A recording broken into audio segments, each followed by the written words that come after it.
ഉദ്ധിത ദൈവമേ രക്ഷക സമാധാനമേ. പലരും പറയാറുണ്ട് എന്ത് സംഭവിച്ചാലും അത് ദൈവനിശ്ചയമാണ്.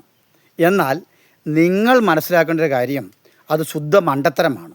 ദൈവനിശ്ചയമായി സംഭവിക്കുന്ന പല കാര്യങ്ങൾ എന്തൊക്കെയാണ്? സൂര്യൻ ഉദിക്കുന്നു, അസ്തമിക്കുന്നു, മഴയുണ്ടാകുന്നു, ഇപ്പോൾ രാവും പകലും ഉണ്ടാകുന്നു. ഇങ്ങനെ ഒത്തിരി പ്രകൃതി സത്യങ്ങൾ എല്ലാം ദൈവനിശ്ചയമാണ്.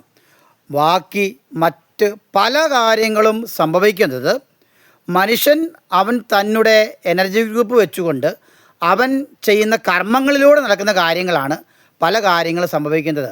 ആ ദൈവം അറിയുന്നു എന്നതേ ഉള്ളൂ, എല്ലാം ദൈവനിശ്ചയമല്ല.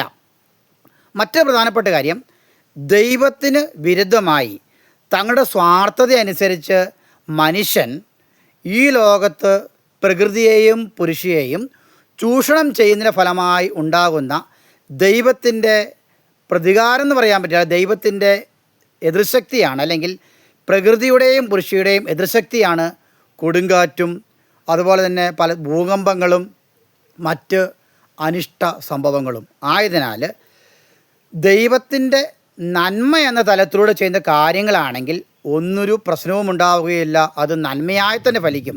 ആയതിനാൽ ഓരോരുത്തരും അവരുടെ സ്വാർത്ഥത അനുസരിച്ച് ചെയ്യുന്ന കർമ്മങ്ങളും അവരുടെ വിജയത്തിന് ചെയ്യുന്ന കർമ്മങ്ങളും അത് ദൈവനിശ്ചയമായി പറയരുത്.